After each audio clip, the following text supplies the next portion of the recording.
मौजूद है north Mumbai constituency के अंदर, जहां से कैंडिडेट है पीयूष गोयल।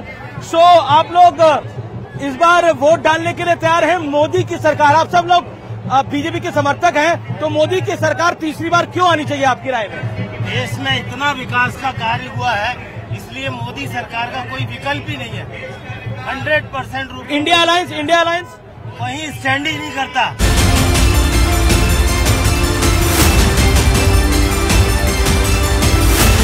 इस बार क्या लगता है आपको, नरेंद्र मोदी तीसरी बार प्रधानमंत्री बन जाएंगे? 100%।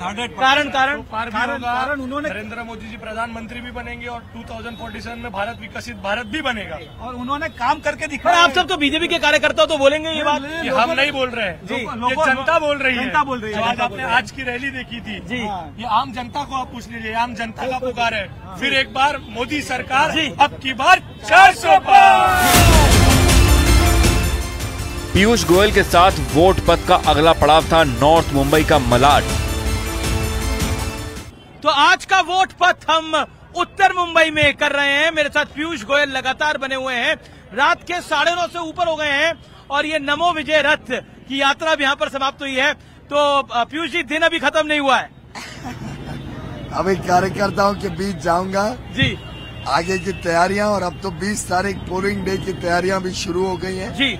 पर हमारे पास जो ताकत है जी, जो पूरी महायुति के कार्यकर्ता और जो जनता का अपार स्नेह और आशीर्वाद मिल रहा है, मुझे पूरा विश्वास है कि उत्तर मुंबई में पहले से अधिक लोग प्रधानमंत्री नरेंद्र मोदी जी को आशीर्वाद देने निकलेंगे जी। और प्रधानमंत्री मोदी जी को इतना आशीर्वाद भेजेंगे कि प्रधानमंत्री जी को भी ध्यान में आए मुंबई उनके साथ है।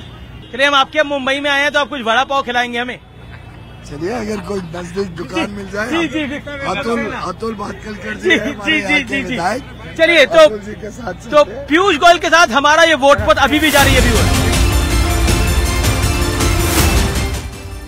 कहते हैं कि आप मुंबई में हो और वड़ा पाव का लुत्फ न उठाएं तो आपकी यात्रा अधूरी कही जाती है। इसीलिए राजनीति और अर्थनीति पर चर्चा के बीच हमने वड़ा पाव का लुत्फ भी उठाया। तो आज हम पूरा दिन बिता रहे हैं केंद्रीय मंत्री पीयूष गोयल के साथ, और अब हम पीयूष गोयल जी में ले आए एक ऐसी जगह पे जहां पर मिठाई भी है, वड़ा पाव भी है। पीयूष जी, चलिए, हम वड़ा पाव अभी खाएंगे थोड़ी देर में, लेकिन पॉलिटिक्स के अंदर हमेशा एक नैरेटिव होता है। बीजेपी ने एक नैरेटिव बिल्ड करने की कोशिश करी, एंड दैट नैरेटिव इज की 400 पार। लेकिन विपक्ष ने भी एक नैरेटिव को बिल्ड करा और वो कहा कि 400 पार नरेंद्र मोदी को इसलिए चाहिए क्योंकि वो संविधान बदलना चाहते हैं। आप उसको कैसे देखते हैं? विपक्ष इतना हताश है कि उनको हर एक चीज में षड्यंत्र दिखता है। इस चुनाव में विकास के मुद्दे पीछे चले गए हैं क्योंकि विकसित भारत की बात भारतीय जनता पार्टी। ये आपको लग रहा है, लोगों के दिल में ऐसा नहीं है।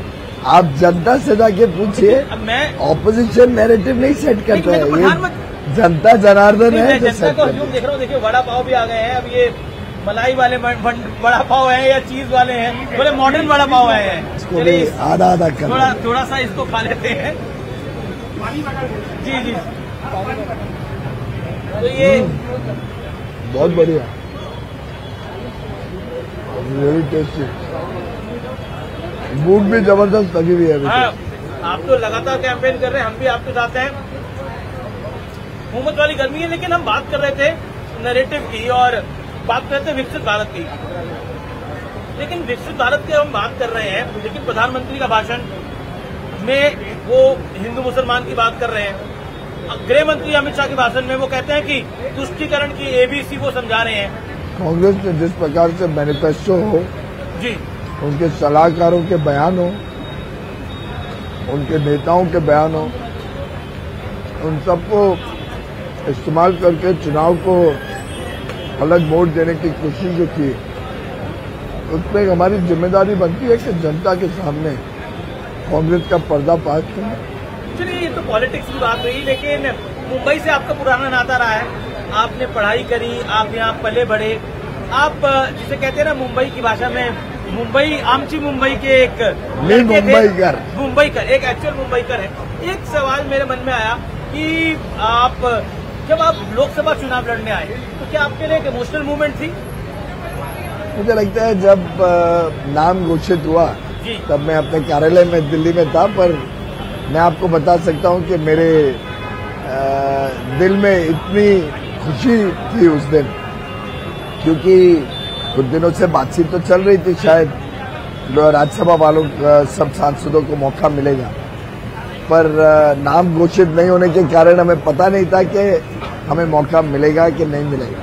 पर मैं समझता हूँ माननीय प्रधानमंत्री जी ने बड़ा उपकार किया कि हमें भी जनता की अदालत में जाने को मौका दिया, जनता के बीच जाके जनता का स्नेह और आशीर्वाद लेने का मौका दिया। अभी तक तो आप कॉमर्स मिनिस्टर थे, राज्यसभा के लीडर थे, तो उस तरह का काम करते थे। अब यहाँ पर आम कार्यकर्ता के साथ संवाद करना, उनकी परेशानियों को सुनना। जब हम मंत्री हैं या मंत्री रहते हैं तब भी आम आदमी से तो हमारा संपर्क लगातार रहता है। रोल तो थोड़ा चेंज है, वहाँ आप सेक्रेटरी से आपको बात करनी है। ऐसा नहीं है, हम आखिर देश भर में भ्रमण करते हैं और जनता के बीच जाके जनता की समस्याओं का समाधान करते हैं।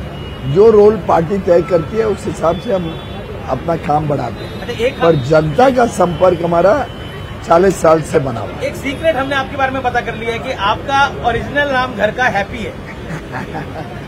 सही बात है, ये सही है नाम? जब मैं शायद पैदा ही हुआ था तब हमारे कोई वरिष्ठ नेता ने देखा कि मैं शायद उस समय भी स्माइल कर रहा हूँ, तो उन्होंने ये नाम रख दिया। किसने रखा था ये नाम? अटल जी ने?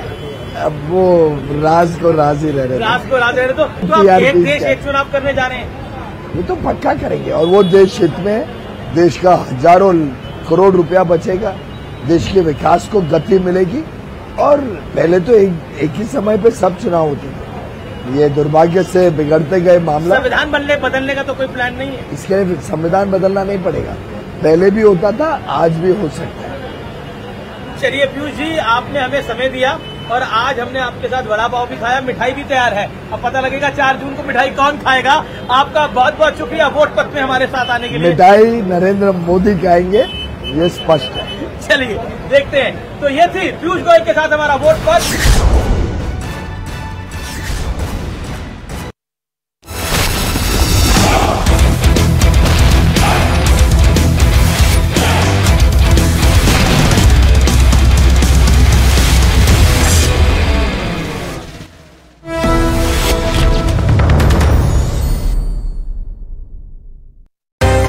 कल की तारीख का इंतजार पूरा देश कर रहा है, क्योंकि कल ही काशी में प्रधानमंत्री नरेंद्र मोदी अपना नामांकन दाखिल करने जा रहे हैं। और उससे पहले प्रधानमंत्री एक रोड शो भी करेंगे, जिसका असर सिर्फ काशी पर नहीं बल्कि आसपास की भी कई लोकसभा सीटों पर पड़ने जा रहा है। लेकिन इसके साथ ही देश में चर्चा इस बात की भी है कि आखिर 10 सालों में काशी का गौरव कैसे लौटा।